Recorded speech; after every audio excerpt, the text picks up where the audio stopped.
ശബരിമലയിലെ സ്വർണം ചെമ്പാക്കിയതും പോറ്റിയുടെ നേതൃത്വത്തിൽ കൊള്ള നടത്തിയതുമാണ് സമീപകാലത്ത് കേരളത്തിലുണ്ടായതും ലോകശ്രദ്ധ ആകർഷിച്ചതുമായ ഏറ്റവും മഹത്തായ സംഭവം.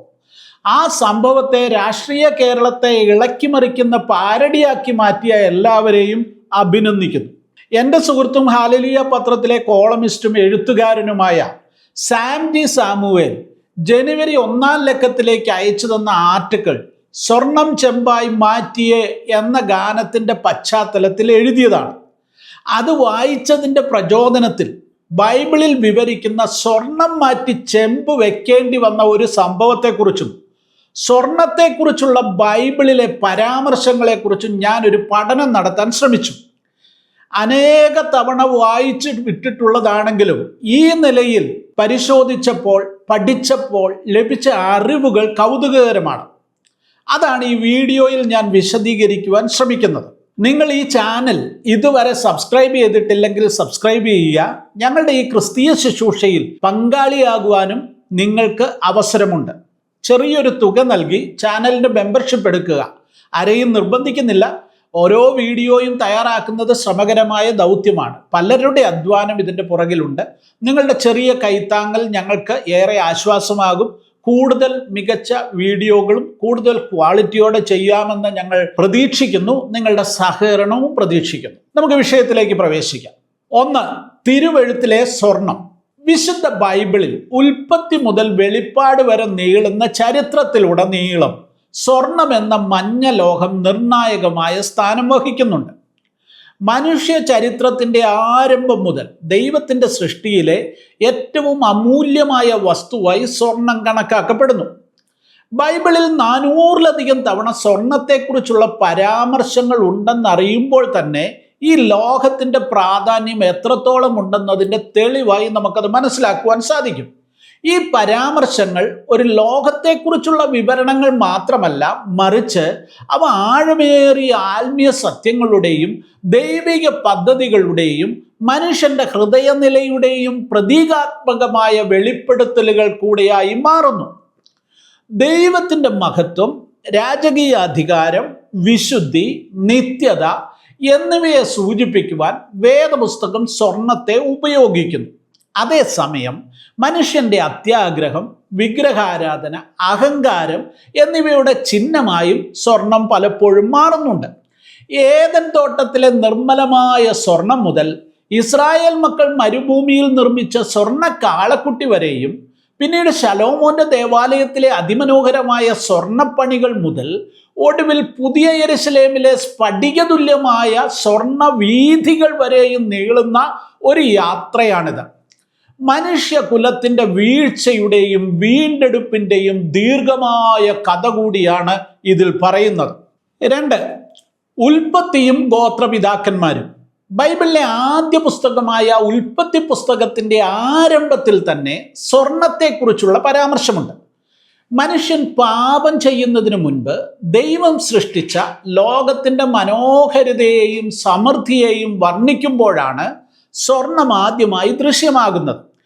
ഏദനിൽ നിന്ന് ഉത്ഭവിക്കുന്ന 4 നദികളെക്കുറിച്ചുള്ള വർണ്ണനയിൽ ഒന്നാമത്തേതിന് പീശോൻ എന്ന് പേർ. അത് ഹവീലാദേശമൊക്കെയും ചുറ്റുന്നു. അവിടെ പൊന്നുണ്ട്. ആ ദേശത്തിലെ പൊന്ന് മേൽത്തരമാകുന്നു എന്ന് ഉൽപ്പത്തി പുസ്തകം 2:11 പറയുന്നു. ഈ വാക്യങ്ങൾ നൽകുന്ന സൂചനകൾ വളരെ ആഴമേറിയതാണ്. ഒന്നാമതായി, സ്വർണം ദൈവത്തിൻ്റെ സൃഷ്ടിയാണ്. സാത്താനോ മനുഷ്യനോ മറ്റാരെങ്കിലുമോ നിർമ്മിച്ചതല്ലത്.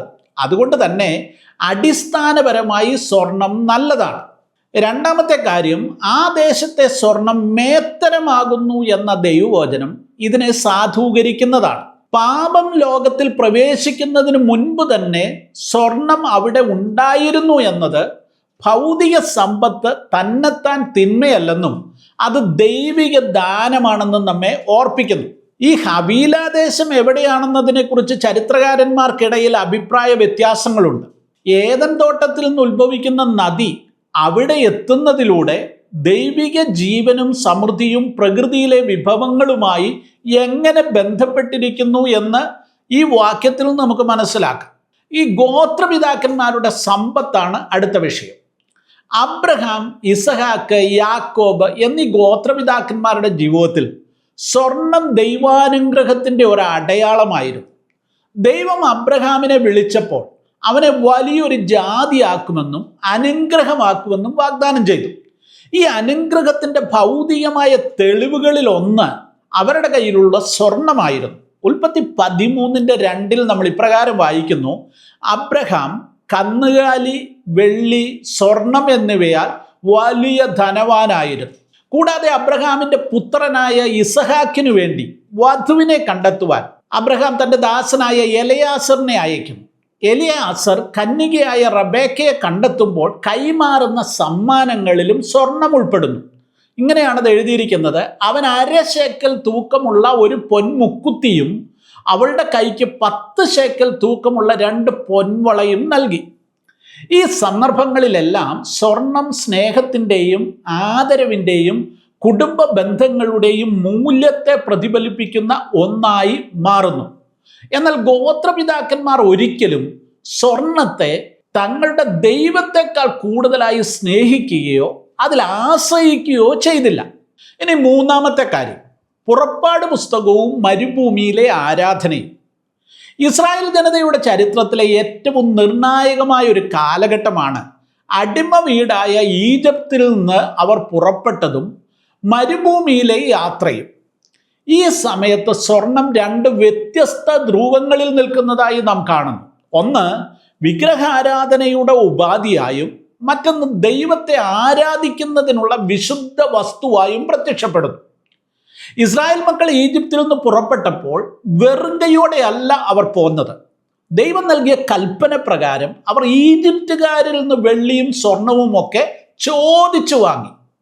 ഇത് അവരുടെ ദീർഘവർഷങ്ങളായി, തലമുറകളായി അടിമവേല ചെയ്തതിൻ്റെ ഒരു കൂലിയായും ഭാവിയിൽ പണിയപ്പെടുവാൻ പോകുന്ന ദൈവത്തിൻ്റെ സമാഗമന കൂടാരത്തിൻ്റെ നിർമ്മിതിക്കുള്ള വിഭവമായും ദൈവം മുൻകൂട്ടി കണ്ടിരുന്നു എന്ന് നമുക്ക് മനസ്സിലാക്കാം. സങ്കീർത്തനം 105:37 അവൻ അവരെ വെള്ളിയോടും പൊന്നിനോടും കൂടെ പുറപ്പെടുവിച്ചു എന്ന് രേഖപ്പെടുത്തിയിരിക്കുന്നു. ഇനി സ്വർണ്ണ കാളക്കുട്ടി, വിശ്വാസത്യാഗത്തിൻ്റെ ദുരന്തം ഇസ്രായേൽ ജനതയുടെ ചരിത്രത്തിലെ ഏറ്റവും ഇരുണ്ട അധ്യായങ്ങളിലൊന്നാണ്.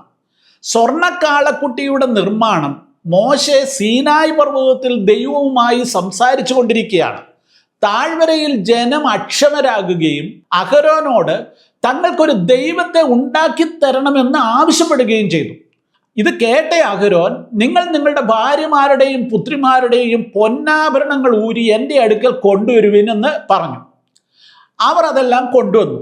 അഹരോൻ അത് വെച്ചൊരു സ്വർണ്ണ കാളക്കുട്ടിയെ വാർത്തുണ്ടാക്കി. പുറപ്പാട് 32-ാം അധ്യായത്തിൽ ഇതെല്ലാം വിശദമായി വിവരിക്കുന്നുണ്ട്.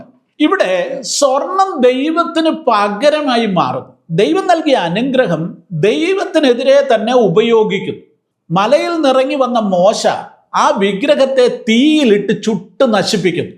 സ്വർണ്ണ കാളക്കുട്ടിയുടെ സംഭവം നമ്മെ പഠിപ്പിക്കുന്ന കാര്യം ഇതാണ്: ഏറ്റവും വിലയേറിയ വസ്തുക്കൾ പോലും ദൈവത്തിന് പകരമാകുമ്പോൾ അത് ശാപകാരണമായി മാറുന്നു എന്നതാണ്. ഒരു കാര്യം ഞാൻ നിങ്ങളോട് ചോദിക്കട്ടെ, നമ്മുടെ ജീവിതത്തിൽ ദൈവത്തെക്കാൾ പ്രാധാന്യത്തോടെ നമ്മുടെ സമ്പത്തിനെയോ മറ്റെന്തിനെങ്കിലോ നമ്മൾ കരുതുന്നുണ്ടെങ്കിൽ അത് നമുക്ക് ശാപകാരണമായി മാറിയേക്കാം എന്നുള്ളതിന് ഇതൊരു തെളിവാണ്.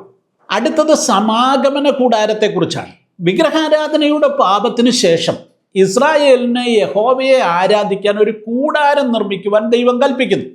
ഇവിടെ സ്വർണം ശുദ്ധീകരണത്തിൻ്റെയും വിശുദ്ധിയുടെയും ദൈവിക സാന്നിധ്യത്തിൻ്റെയും പ്രതീകമായി മാറുന്നു. സമാഗമന കൂടാരത്തിൻ്റെ നിർമ്മാണത്തിൽ സ്വർണത്തിൻ്റെ ഉപയോഗം 3 പ്രധാന മേഖലകളിലായിരുന്നു. ഒന്ന്, നിയമപ്പെട്ടകം. ദൈവത്തിൻ്റെ സാന്നിധ്യം കുടികൊള്ളുന്ന അതിവിശുദ്ധ സ്ഥലത്തെ നിയമപ്പെട്ടകം നിർമ്മിക്കാൻ ദൈവം പ്രത്യേകമായ നിർദ്ദേശം നൽകുന്നു. പെട്ടകത്തിൻ്റെ അകവും പുറവും സ്വർണം കൊണ്ട് പൊതിയണമെന്ന് കൽപ്പിക്കുന്നു. ഇത് ക്രിസ്തുവിൻ്റെ ദൈവത്വത്തെയും മനുഷ്യത്വത്തെയും സൂചിപ്പിക്കുന്നുവെന്ന് വേദപണ്ഡിതന്മാർ അഭിപ്രായപ്പെടുന്നുമുണ്ട്. ഇതുകൂടാതെ കൃപാസനവും അതിന്മേലുള്ള കെരൂബുകളും തങ്കം കൊണ്ടാണ് നിർമ്മിക്കുന്നത്. ഇത് ദൈവത്തിൻ്റെ തേജസ്സിനെയും രാജത്വത്തെയും കാണിക്കുന്നു. സ്വർണം തുരുമ്പിക്കാത്ത ലോഹമായതിനാൽ അത് ദൈവത്തിൻ്റെ നിത്യതയെയും മാറ്റമില്ലായ്മയെയും പ്രതിനിധീകരിക്കുന്നു എന്നും പണ്ഡിതന്മാർ പറയുന്നു. ഇനി രണ്ടാമത്തെ കാര്യം പൊൻനിലവിളക്കാണ്. വിശുദ്ധ സ്ഥലത്ത് വെളിച്ചം നൽകുന്ന മെനോറ എന്ന നിലവിളക്ക് ഒറ്റ കഷ്ണം തങ്കം കൊണ്ട് അടിച്ചു നിർമ്മിച്ചതായിരിക്കണമെന്ന് കൽപ്പിച്ചിരിക്കുന്നു. തങ്കം കൊണ്ടൊരു നിലവിളക്ക് ഉണ്ടാക്കണം, നിലവിളക്ക് അടിപ്പ് പണിയായിരിക്കണമെന്ന് പുറപ്പാട് 25:31 നാം വായിക്കുന്നത്. ഇവിടെ അടിപ്പ് പണി എന്നത് വളരെ പ്രധാനമാണ്. ഇത് വിശ്വാസികൾ ശോധനയിലൂടെയും കഷ്ടതയിലൂടെയും കടന്നുപോയി ക്രിസ്തുവിനെ പ്രകാശിപ്പിക്കുന്നതിനെ സൂചിപ്പിക്കുന്നു. മൂന്നാമത്തെ കാര്യം മേശയും മറ്റു ഉപകരണങ്ങളുമാണ്. കാഴ്ചയപ്പത്തിൻ്റെ മേശയും ധൂപകലശവും എല്ലാം സ്വർണം കൊണ്ട് പൊതിയപ്പെട്ടവയായിരുന്നു. കൂടാതെ സമാഗമന കൂടാരത്തിൻ്റെ പലകകളും സ്വർണം കൊണ്ട് പൊതിഞ്ഞിരുന്നുവെന്നും കാണാം. ഇനി നാലാമത് ശലോമോന്റെ കാലഘട്ടമാണ്. ഇസ്രായേൽ ചരിത്രത്തിൽ സ്വർണത്തിൻ്റെ ഉപയോഗം അതിൻ്റെ ഏറ്റവും വലിയ അളവിലും പ്രതാപത്തിലും എത്തുന്നത് ശലോമോൻ രാജാവിൻ്റെ കാലത്താണ്.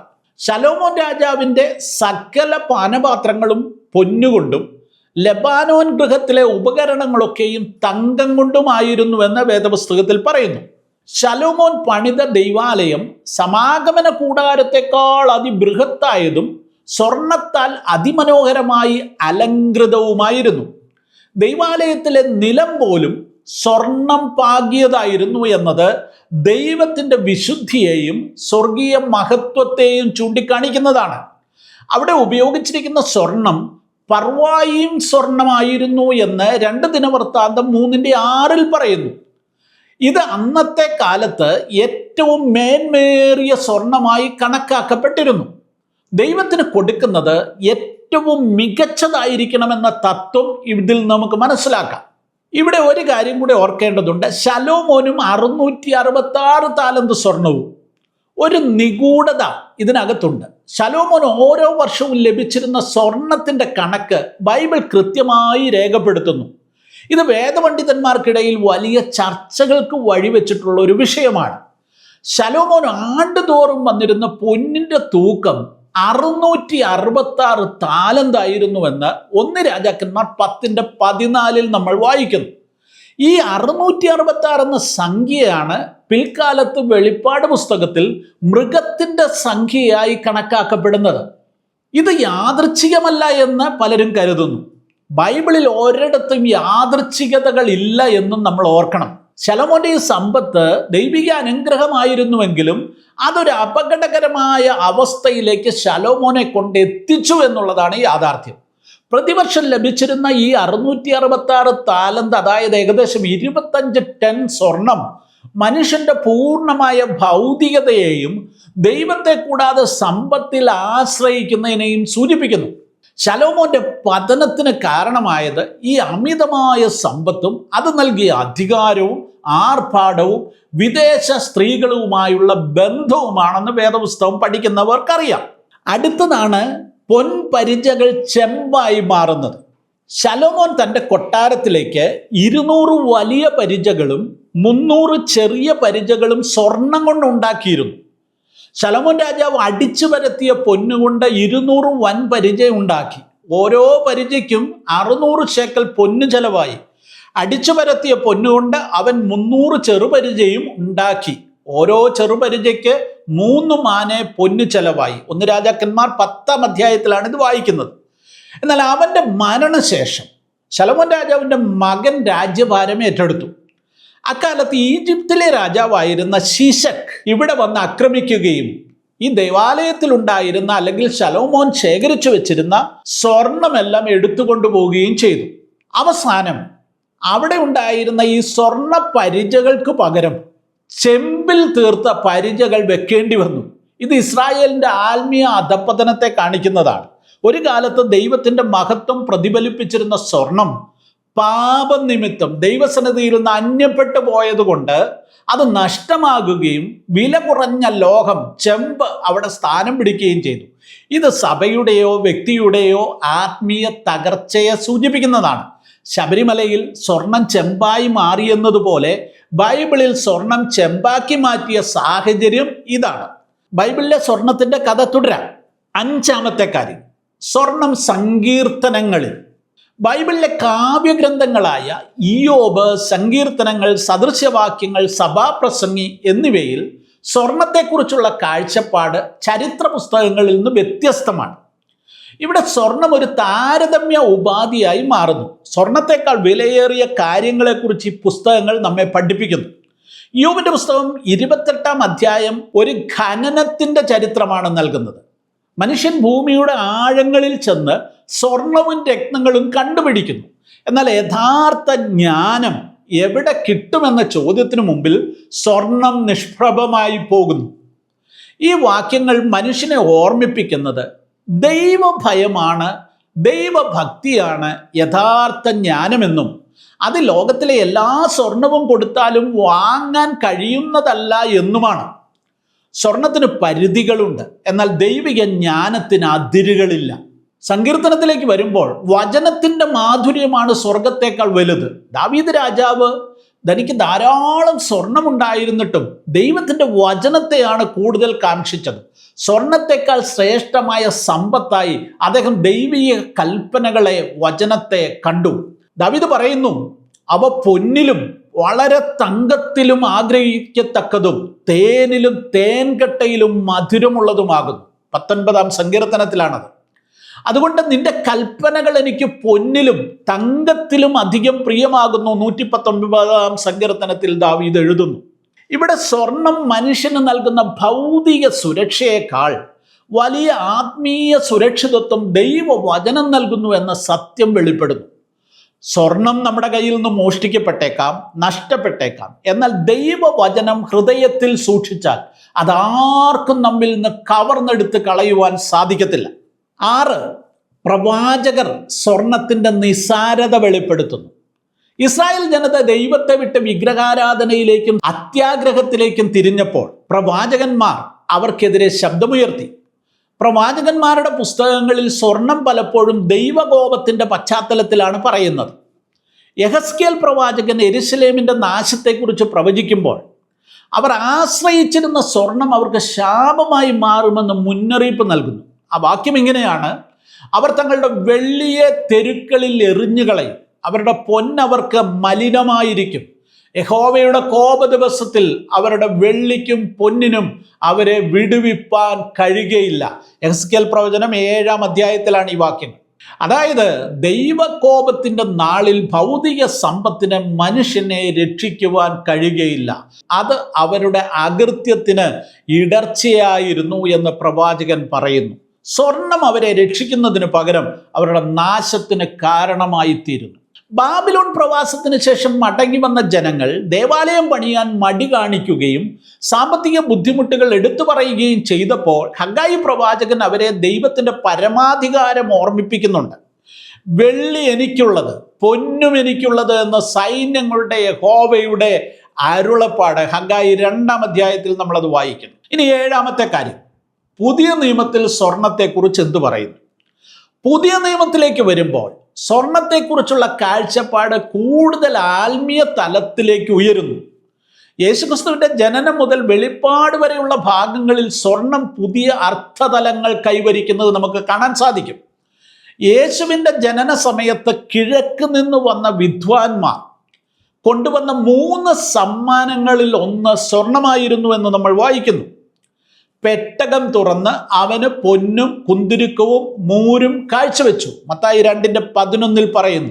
ഇവിടെ പൊന്ന് യേശുവിൻ്റെ രാജത്വത്തെ സൂചിപ്പിക്കുന്നു. പുരാതന ലോകത്തെ രാജാക്കന്മാർക്ക് നൽകുന്ന പ്രധാന സമ്മാനമായിരുന്നു സ്വർണം. യേശു യഹൂദന്മാരുടെ രാജാവായി ജനിച്ചവനാണെന്ന് ഈ സമ്മാനത്തിലൂടെ പ്രതീകാത്മകമായി പ്രഖ്യാപിക്കപ്പെട്ടു. യേശുക്രിസ്തു തൻ്റെ ശുശ്രൂഷ കാലയളവിൽ അന്നത്തെ മതനേതാക്കന്മാരുടെ കാപട്യത്തെ തുറന്നു കാട്ടുവാൻ സ്വർണത്തെ ഒരു ഉദാഹരണമായി ഉപയോഗിച്ചു. മത്തായി 23 യേശു പരീശന്മാരെ ശാസിക്കുമ്പോൾ സ്വർണത്തെക്കുറിച്ചുള്ള അവരുടെ തെറ്റായ മനോഭാവത്തെ വിമർശിച്ചുകൊണ്ട് ഇപ്രകാരം പറഞ്ഞു: ആരെങ്കിലും മന്ദിരത്തെ ചൊല്ലി, അതായത് ദേവാലയത്തെ ചൊല്ലി സത്യം ചെയ്താൽ അതേതുമില്ല. മന്ദിരത്തിലെ സ്വർണത്തെ ചൊല്ലി സത്യം ചെയ്യുന്നവനോ കടക്കാരൻ എന്ന് പറയുന്ന കുരുടന്മാരായ വഴികാട്ടികളെ നിങ്ങൾക്ക് കഷ്ടമെന്നാണ് കർത്താവ് പറയുന്നത്. സ്വർണമോ സ്വർണത്തെ ശുദ്ധീകരിക്കുന്ന മന്ദിരമോ ഏതാണ് വലിയതെന്നും അവിടെ ചോദിക്കുന്നു. പരീശന്മാർ ആത്മീയ കാര്യങ്ങളെക്കാൾ ഭൗതിക സമ്പത്തിന് പ്രാധാന്യം നൽകിയിരുന്നു. ദൈവാലയത്തിൻ്റെ വിശുദ്ധിയേക്കാൾ അവർക്ക് വലുത് അവിടെയുള്ള സ്വർണമായിരുന്നു, സമ്പത്തായിരുന്നു. യേശു ഈ മനോഭാവത്തെ തിരുത്തുകയും സ്വർണത്തെക്കാൾ പ്രധാനം അതിനെ വിശുദ്ധീകരിക്കുന്ന ദൈവ സാന്നിധ്യമാണെന്ന് പഠിപ്പിക്കുകയും ചെയ്തു. ഇനി ശിഷ്യന്മാരുടെ കാലഘട്ടത്തിലേക്ക് വന്നാൽ പൗലോസും പത്രോസും ക്രിസ്തീയ സ്ത്രീകളെ ഉപദേശിക്കുമ്പോൾ ബാഹ്യമായ അലങ്കാരത്തെക്കാൾ ആന്തരിക സൗന്ദര്യത്തിന് പ്രാധാന്യം നൽകാൻ ഉപദേശിക്കുന്നു. അങ്ങനെ തന്നെ സ്ത്രീകൾ മുടി പിന്നുന്നതിനാലും പൊന്ന്, മുത്ത്, വിലയേറിയ വസ്ത്രം എന്നിവയാലും അല്ല യോഗ്യമായ വസ്ത്രധാരണം ചെയ്ത് അച്ചടക്കത്തോടും ഒതുക്കത്തോടും കൂടെ തങ്ങളെ തന്നെ അലങ്കരിക്കണം എന്നാണ് 1 തിമോഥെയോസിൽ കാണുന്നത്. നിങ്ങളുടെ അലങ്കാരം മുടി പിന്നുന്നതും പൊന്നണിയുന്നതും വസ്ത്രം ധരിക്കുന്നതും ഇങ്ങനെ പുറമേയുള്ളത് ആകരുതെന്ന് പത്രോസും പറയുന്നുണ്ട്. ഈ വാക്യങ്ങളെയൊക്കെ അടിസ്ഥാനമാക്കിയാണ് കേരളത്തിലെ പെന്തക്കോസ്ത് സഭകൾ ആദ്യകാലങ്ങളിൽ ആഭരണ ധാരണത്തിനെതിരെ നിലപാടെടുത്തത്. പുതിയ നിയമത്തിലെ ഏറ്റവും ശക്തമായ ഒരു രൂപകമാണ് ശോധന കഴിച്ച പൊന്ന് എന്നുള്ളത്. പത്രോസ് അപ്പോസ്തലൻ കഷ്ടതയിലൂടെ കടന്നു പോകുന്ന വിശ്വാസികളെ ധൈര്യപ്പെടുത്തുവാൻ ഈ വാഗ്മയ ചിത്രം ഉപയോഗിക്കുന്നു. ആ വാക്യം ഇപ്രകാരമാണ്: അഴിഞ്ഞു പോകുന്നതും തീയിൽ ശോധന കഴിക്കുന്നതുമായ പൊന്നിനേക്കാൾ നിങ്ങളുടെ വിശ്വാസത്തിൻ്റെ പരിശോധന വിലയേറിയത് എന്ന് യേശുക്രിസ്തുവിൻ്റെ പ്രത്യക്ഷതയിൽ പുകഴ്ചയ്ക്കും തേജസ്സിനും മാനത്തിനുമായി കാണുവാൻ അങ്ങനെ ഇടവരും. 1 പത്രോസ് 1:7 വാക്യമാണിത്. പുരാതന കാലത്ത് സ്വർണം ശുദ്ധീകരിക്കുന്നത് തീയിൽ ഉരുക്കിയായിരുന്നു എന്ന് നമുക്കറിയാം. സ്വർണ്ണപ്പണിക്കാരൻ സ്വർണം ഉരുക്കി അതിലെ മാലിന്യങ്ങൾ നീക്കം ചെയ്യും. ഉരുകിയ സ്വർണത്തിൽ ഈ പണിക്കാരൻ്റെ മുഖം തെളിയുന്നത് വരെ അവനത് തുടരും. അതുപോലെ ദൈവം വിശ്വാസികളെ കഷ്ടതയാകുന്ന തീച്ചുളയിലൂടെ കടത്തിവിട്ട് അവരിലെ മാലിന്യങ്ങൾ നീക്കി ശുദ്ധീകരിച്ച് ക്രിസ്തുവിൻ്റെ സാദൃശ്യത്തിലേക്ക് അവരെ മാറ്റുന്നു എന്നുള്ള വ്യാഖ്യാനമാണ് നമുക്കിവിടെ നിന്ന് ലഭിക്കുന്നത്. വെളിപ്പാട് പുസ്തകം 3:18 ലവോദിക്ക സഭയോട് യേശു പറയുന്നത് തീയിൽ ഊതിക്കഴിച്ച പൊന്നിനെ കുറിച്ചാണ്. ഇത് യഥാർത്ഥ ആത്മീയ സമ്പത്ത് നമ്മൾ കർത്താവിൽ നിന്ന് വാങ്ങണമെന്നുള്ള അർത്ഥത്തിലാണ് അവിടെ പറയുന്നത്. യാക്കോബ് തന്റെ ലേഖനത്തിൽ അന്യായമായി സമ്പത്ത് സമ്പാദിച്ച ധനികർക്കെതിരെ അതിശക്തമായ ഭാഷ ഉപയോഗിക്കുന്നു.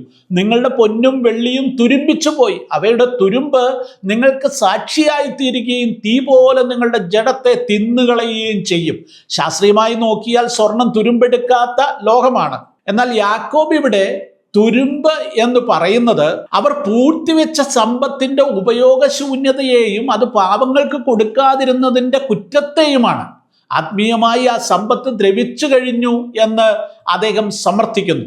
പൂഴ്ത്തിവെച്ച സമ്പത്ത് ഒടുവിൽ ന്യായവിധി ദിവസത്തിൽ അവർക്കെതിരെ സാക്ഷ്യം പറയുമെന്നും ഈ വാക്യത്തിൽ നമുക്ക് മനസ്സിലാക്കാം. 8ാമത്തെ കാര്യം, നിത്യതയിലെ സ്വർണം. ബൈബിളിന്റെ അവസാന പുസ്തകമായ വെളിപ്പാടിൽ പാപത്താൽ മലിനമാക്കപ്പെടാത്ത പൂർണ്ണ വിശുദ്ധിയിലുള്ള സ്വർണത്തെ നമ്മൾ കാണും. സ്ഥാപിതമാകുവാൻ പോകുന്ന പുതിയ യെരുശലേമിന്റെ വർണ്ണനയിൽ സ്വർണം ഒരു പ്രധാന ഘടകമാണ്. യോഹന്നാൻ വെളിപ്പാട് 21 പുതിയ യെരുശലേമിനെ വിവരിക്കുന്നത് ഇപ്രകാരമാണ്: നഗരം സ്വച്ഛ സ്ഫടികത്തിന് തുല്യമായ തങ്കമായിരുന്നു. നഗരത്തിന്റെ വീതി സ്വച്ഛ സ്ഫടികത്തിന് തുല്യമായ തങ്കം തന്നെ എന്ന് 18:21 കാണുന്നു. ഇവിടെ ഒരു പ്രത്യേകത ശ്രദ്ധിക്കേണ്ടത്, സ്വച്ഛ സ്ഫടികത്തിന് തുല്യമായ തങ്കം. സാധാരണ സ്വർണം സുതാര്യമല്ല, എന്നാൽ സ്വർഗത്തിലെ സ്വർണം സുതാര്യമാണെന്ന് നമുക്ക് ഇവിടെ നിന്ന് മനസ്സിലാക്കുവാൻ സാധിക്കും. അത് വിശുദ്ധിയെയും പാപമില്ലായ്മയെയും ഒക്കെ സൂചിപ്പിക്കുന്നതാണ്. ഇവിടെ നമുക്ക് മറച്ചു വെക്കുവാനൊന്നുമില്ല. എല്ലാം ദൈവത്തിൻ്റെ വെളിച്ചത്തിൽ പ്രകാശിക്കുന്ന ഇടമാണ് അവിടം. ഭൂമിയിൽ മനുഷ്യർ അത്യാഗ്രഹത്തോടെ വാരിക്കൂട്ടാൻ ശ്രമിക്കുന്ന യുദ്ധങ്ങൾക്കും കൊലപാതകങ്ങൾക്കും കാരണമാകുന്ന സ്വർണം സ്വർഗത്തിൽ വെറും വീതിയിൽ വിരിക്കുന്നത് മാത്രമാണ്. ദൈവമക്കൾ ചവിട്ടി നടക്കുന്ന നടപ്പാതകൾ നിർമ്മിക്കുവാൻ ഉപയോഗിക്കുന്ന സാധാരണ വസ്തുവായി സ്വർണം മാറുന്നു. ഇത് സ്വർഗീയ മൂല്യങ്ങൾ ഭൗതിക മൂല്യങ്ങളിൽ നിന്ന് എത്രമാത്രം വ്യത്യസ്തമാണെന്ന് കാണിക്കുന്നത് കൂടിയാണ്. ഭൂമിയിലെ സമ്പത്ത് സ്വർഗത്തിൽ തറയോടുകൾക്ക് തുല്യമാണ് എന്നും പറയാം നമുക്ക്.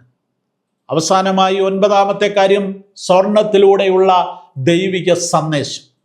ബൈബിളിലെ സ്വർണത്തെക്കുറിച്ചുള്ള ഈ സമഗ്രമായ പഠനം നമ്മെ ചില പ്രധാന സത്യങ്ങളിലേക്ക് നയിക്കുന്നു. സ്വർണം എന്നത് കേവലം ഒരു ലോഹം മാത്രമല്ല, മറിച്ച് അത് മനുഷ്യൻ്റെ ആത്മീയ അവസ്ഥയെ അളക്കുന്ന ഒരു അളവുകോലാണ്. സ്വർണം ദൈവം സൃഷ്ടിച്ചതാണ്. അത് അടിസ്ഥാനപരമായി നല്ലത് തന്നെയാണ്. സമാഗമന കൂടാരത്തിലും ദൈവാലയത്തിലും സ്വർണം ദൈവത്തിൻ്റെ രാജത്വത്തെയും വിശുദ്ധിയെയും തേജസ്സിനെയും പ്രതീകവൽക്കരിക്കുന്നുമുണ്ട്. മനുഷ്യൻ സ്വർണത്തെ ദൈവത്തെക്കാൾ സ്നേഹിക്കുമ്പോൾ അത് വിഗ്രഹമായി മാറ്റപ്പെടുന്നു. സ്വർണ്ണക്കാളക്കുട്ടിയും ശലോമോന്റെ വീഴ്ചയുമൊക്കെ അതിൻ്റെ തെളിവാണ്. ശോധന ചെയ്യപ്പെട്ട വിശ്വാസം നശിച്ചു പോകുന്ന സ്വർണത്തെക്കാൾ വിലയേറിയതാണ്. പുതിയ യെരുശലേമിലെ സ്വർണം ദൈവമക്കളുമായുള്ള ദൈവത്തിൻ്റെ നിത്യമായ വാസത്തെയും മഹത്വത്തെയും സൂചിപ്പിക്കുന്നു. ഒടുവിലായി പറയട്ടെ, യേശുക്രിസ്തു പറഞ്ഞതുപോലെ നിങ്ങളുടെ നിക്ഷേപം ഉള്ളിടത്ത് നിങ്ങളുടെ ഹൃദയം ഇരിക്കും. നമ്മുടെ ഹൃദയം നശിച്ചു പോകുന്ന സ്വർണത്തിലല്ല, മറിച്ച് നിത്യനായ ദൈവത്തിൽ ആയിരിക്കണമെന്ന് ഈ വാക്യം നമ്മളെ ഉപദേശിക്കുന്നു. സ്വർണം ഒരു സമ്പത്തെന്ന നിലയിൽ ഉപയോഗപ്രദമെങ്കിലും അതൊരിക്കലും നമ്മുടെ യജമാനനാകരുത്. ഭൂമിയിലെ സ്വർണം ക്ഷണികമാണ്, നശിച്ചു പോകുന്നതാണ്. എന്നാൽ ദൈവവചനവും ദൈവത്തിലുള്ള വിശ്വാസവും എന്നേക്കും നിലനിൽക്കുന്നു. ഈ വചനങ്ങളാൽ ദൈവം നിങ്ങളെ അനുഗ്രഹിക്കട്ടെ.